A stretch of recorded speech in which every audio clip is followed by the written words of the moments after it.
Good afternoon, everyone. I'm Andrea Manley with the United Horse Coalition, and I'd like to thank you today for joining us for this update. Whether you're a rescue director, veterinarian, policy advocate, or organization leader, we know that you're working hard every day to help keep horses safe, and we're proud to be working alongside you. With me today is Ashley Harkins, our UHC and AHC Operations Manager. Hi, everyone. I think most of you are familiar with me through UHC, but if not there, you will currently find me chasing the hamsters on the wheels behind the scenes of AHC and UHC's operations. I am so sorry that we couldn't be there with you in person today, but as the UHC staff does some amazing things on a shoestring budget, we made the difficult decision to cut our travel budget this year to make up for a deficit. But we hope this recording will give you a great snapshot of what we've been currently working on. And with that, I would like to introduce to you Kelsey Buckley, who is our program manager for the Equine Welfare Data Collective. Thanks, Ashley. My name's Kelsey Buckley. Some of you may know me. Again, I'm sorry we can't be there in person to see you today. I am the program administrator for the Equine Welfare Data Collective. I've been in this role since 2023, and I'm so proud of the progress this program has made and the difference it continues to make in the equine welfare industry. So we're excited to share a look back at the progress we've made over the past year and how, together, we're building a stronger, more connected safety net for horses and the people who care for them. So first, we'd like to talk about how we are expanding access with the Equine Lifeline. One of our most significant launches this year was the Equine Lifeline, our new virtual chat tool that's now live 24/7 on the UHC website. Thanks to an amazing grant opportunity from the ASPCA, we were able to connect with owners on a new level. This was created with one goal in mind: to meet horse owners where they are, especially those facing hard decisions in moments of stress or uncertainty. During business hours, UHC staff are available in real time. However, even after hours, the Lifeline's chatbot can walk users through common concerns, guide them to educational resources, or help them locate support programs in their state. We've already seen it help horse owners, whether they're finding rehoming resources, connecting with hay banks, or learning about our veterinary assistance programs before they're in full-blown crisis. It's a tool built for empowerment and prevention, and we're excited about its impact so far. Ashley, can you share some stats from our first few weeks with the Equine Lifeline? Absolutely. So I was really excited when we introduced the UHC's Equine Resource Database. I think it was in 2021. And here we are 4 years later introducing what we've dubbed the Equine Lifeline, which is just the next logical succession to expanding our resources for at-risk horses. So the Equine Lifeline has been live on the website for about a month now, and these are just some quick statistics on how it's been going. So we've had almost 100 users in about a 40-day time span. And of those 100, 74 were able to be handled through our flow conversations. So these are flow conversations that we have set up to address any number of common resource requests that we get through the UHC. This is a huge time saver for staff, as a majority of these conversations can be addressed through the use of the chatbot. 4 of those conversations were bumped from the flow chart or flow conversation where someone has asked to speak with a staff member. 3 were tickets that were submitted, meaning that the flow conversation could not answer their question, so they bumped it up to a ticket. And then 14 of those were handled by the AI bot. So the AI bot is, I was a little bit critical at first, but the AI bot is pretty amazing as it pulls all of its information from a knowledge base that we've set up with very specific information so that we can make sure that users are getting only UHC approved answers, and that the resources and the materials are coming directly from us, so they're not just searching the web for the answers there. It's an incredibly intuitive tool, and we are excited to be able to take things a step further and provide this additional resource to the industry. Andrea, I'm going to hand the reins back to you to talk about some of the new educational content we've been putting out. Thank you, Ashley. That is so exciting. Those stats are absolutely amazing, and I am thrilled that we have been able to reach more horse owners and help them out immediately. To coincide with that, we've also had a surge in practical horse owner focused content on our website. So, alongside the Lifeline, we've expanded our online content library in a big way. We've published new articles addressing the real life, day to day questions that horse owners are asking, such as how do I prepare for the future with estate planning for my horse? What are some options if I can no longer care for my horse? What should I know about equine euthanasia and disposal, emotionally, financially, and practically? What does adoption really mean, and how do I know if it's right for me? How do I find a reputable farrier, veterinarian, or boarding barn?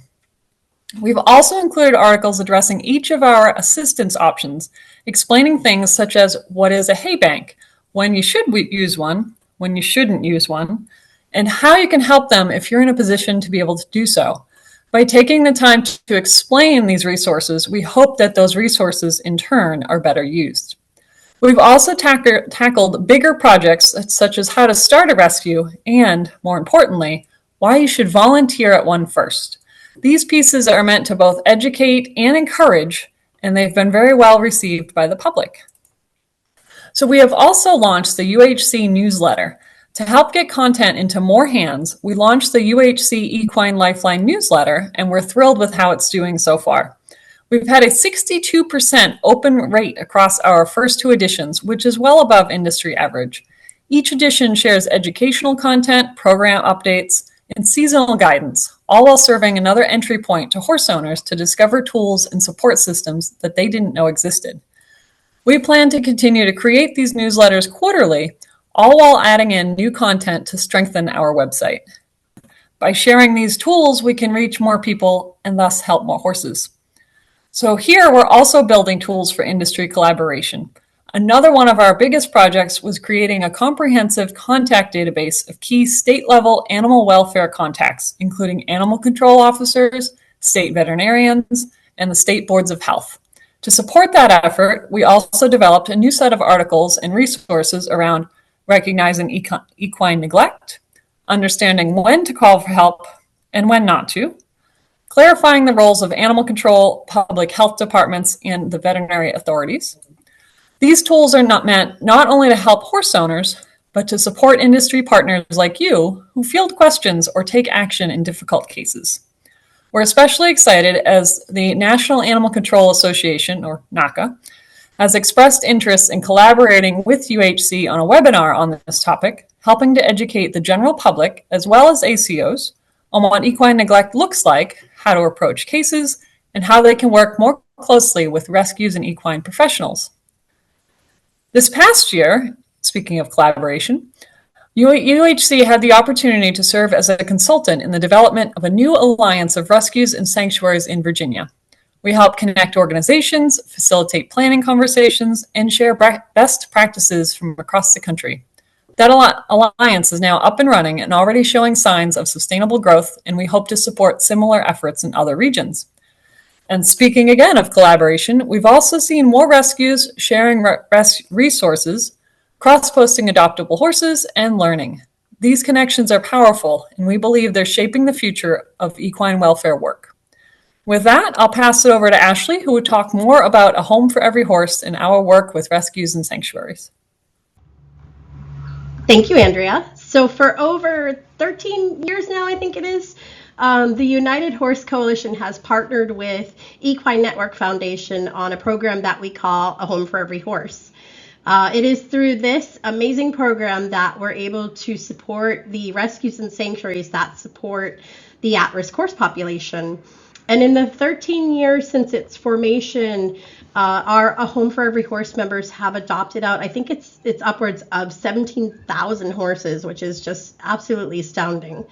To date, as of this spring, we have about 360 active rescue and sanctuary members. And thanks to Purina, we have been able to donate over 1,600 tons of feed. So we can't underestimate how thankful these rescues and sanctuaries are every time that our spring and fall coupon mailing cycle happens. It's really heartwarming to hear their stories and how much this program has really improved the lives of not only the at-risk horses that they take in every day, but also the owners that love and care for these horses. This year, thanks to A Home for Every Horse, we've also increased the participation rate of the Equine Welfare Data Collective survey. And this survey really helps us to better inform the industry and everyone in this room about the issues that are surrounding at-risk horses and those in transition, and how we can collectively better be supporting these horses. So some of the initiatives that A Home for Every Horse provides are, of course, increased support for rescues and sanctuaries. This includes things like the on-site, I guess, for lack of a better term, the home improvement days to help tackle some of the capital projects for these rescue facilities, so we can help them better do the work that they do every day. We also work to increase the awareness of what resources are out there to support rescues. So this includes things like education, scholarships, and new, as of this year, we have grants available for all of our A Home for Every Horse members for both veterinary care and disaster relief grants, thanks to Zoetis and Absorbine. Okay, so this next slide just goes over some of the other free benefits to our rescue and sanctuary members that are provided by all of our A Home for Every Horse sponsors. So these are things like benefits through equine discounts. They gain access to the UHC member portal area and listings in the UHC's equine resource database. There's also educational resources that are free on responsible horse ownership that they can share with all of their adopters. Of course, the free Purina feed coupons that we give out in the spring and the fall of each year. Free and unlimited listings for all of their adoptable horses on equine.com. Each adopter also receives a weather beater blanket for new horse owners. There's a lot more that are not listed on here as well, but those can be viewed through the UHC website. I wanted to highlight these benefits because it's really amazing to see our industry come together to support these rescues and the sanctuaries that are supporting this population of at-risk horses. So if you are interested in coming on board to support A Home for Every Horse, please reach out to Melissa Kitchen, who I'm sure is floating around there somewhere, or you can email me at ops@horsecouncil.org, and I will get you pointed in the right direction. So next up, I'm going to pass this over to Kelsey, who's going to give you updates on the EWDC. All right, great. Thanks, Ashley. So as you know, I introduced myself. I'm Kelsey Buckley. Some highlights for EWDC in the past year. In February of 2025, we released EWDC's Report 7. This report encompasses the results of data collected and analyzed for 2023. Since its inception in 2018, the EWDC has had 463 equine welfare organizations that have submitted data thus far. We have also identified almost 1,300 organizations across the United States and Puerto Rico. About 1,260 of these organizations report taking custody of at-risk equines, and around 460 of them report providing non-custodial safety net services like hay banks, veterinary and castration assistance, transportation assistance, and more. In Report 7, 196 organizations provided complete data submissions. The previous report, Report 6, for 2022 data, saw 97 complete participants. For our upcoming report, Report 8, we are excited to report over 270 complete submissions. The partnerships between the United Horse Coalition and A Home for Every Horse, as well as an official collaboration with Shelter Animal Counts via the EWDC Coalition, has led to one of the most robust sample sizes the EWDC has seen yet. This means we have a clearer, more accurate picture of the equine welfare industry with each submission we receive. Some highlights from Report 7 can be seen here. 2023 started with rescues nationally at 76% capacity and ended with them at almost 95% capacity. The average length of stay for equines at rescue were 268 days. The top 3 intake reasons were relinquished by owner being number 1, law enforcement confiscations being number 2, and adoption returns coming in third. As for outcomes, adoption was on the top of the list, followed by euthanasia for health reasons, and lastly, equines transferred out to another agency. Looking forward, the EWDC is currently neck deep in our 2024 data, analyzing it to put out our 8th report. Along with that, we are excited to announce AHC's proposal to the USDA APHIS National Animal Disease Preparedness and Response Program was one of 3 livestock industry trade associates selected to receive a grant for assessing and improving biosecurity at equine welfare organizations. Initially, we were set to start July 1st, but the grant has been delayed, but we are still on track to begin in the fall with EWDC managing the program. And that is my update for EWDC, so I'm going to bounce it right back to Ashley. Thank you, Kelsey. Okay, next up on the agenda, I wanted to talk a little bit about who exactly is coming to us for help and what type of resources that they're looking for. So this is just a quick data snapshot I put together of what we've collected for the past year. And this shows you data collected from the USERD, so the UHC Equine Resource Database. That's the directory of the 1,200 or so organizations that provide safety net resources, rescues and sanctuaries, so on. Also includes data from our website, and then 30 days worth of data from the Equine Lifeline, which is the chatbot, the new chatbot on the UHC website. So for the website, we have about 30,000 active users, which is up from last year, which I think we were about 24K. And then the most popular content continues to be information for rescues and sanctuaries, followed by the Equine Welfare Data Collective reports, and then the UHC Equine Resource Database. Regarding the top resources that are searched in the USERD, we have the category All Orgs in the USERD, which is essentially all of the rescues and sanctuaries. So owners that are looking for information on rescues and sanctuaries in their area, followed by hay and feed assistance programs. So owners that are searching for assistance, financial assistance paying for hay and feed. And then owner requested rehoming assistance. So these are owners looking for help to rehome their horse, and direct placement services. So these are essentially owner to owner rehoming services. And then behind that is equine remains and disposal assistance. So these are owners that are looking for financial assistance when it comes to helping with euthanasia and disposal options. Actually, apologies. That's just for disposal assistance, not euthanasia. Those are 2 separate categories. So coming out of the Equine Lifeline, and just remember, this is only about 30 days worth of data, are resources for rescues. So speak with a UHC staff member, rehoming my horse, and then help finding safety net resources. So that just gives you a quick idea of what we're seeing out there right now and the type of requests for resources that we're handling for this year in particular. Okay, lastly, I wanted to wrap up our UHC updates by diving into membership and recruitment for UHC, because without it, we cannot continue to provide all of the vital programs that you just learned about.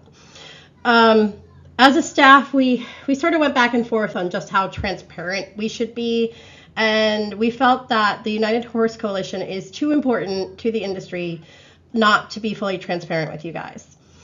Over the past year, as a lot of other organizations have, UHC has taken a few big hits in both the loss of one member at the full level and a few members that have dropped down a level.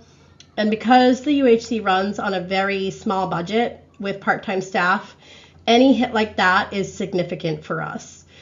Just to give you an idea of what we're working with, UHC has 2 part-time staff members, myself and Andrea, and we run everything you just heard about, including our salaries, on about $46,000 a year. We are now at a shortfall of about $10,000, and that's if all of our members pay their dues. So Right now, I'm asking our members if you have any way of stepping up your membership level, now is the time to do it. And to those in the audience who are not members, we could use your support at any level. The tools and the resources that UHC provides for free are for everyone, and they are absolutely vital to our industry's vulnerable population of horses and owners. So I know some in the audience might think, well, our members don't need these resources.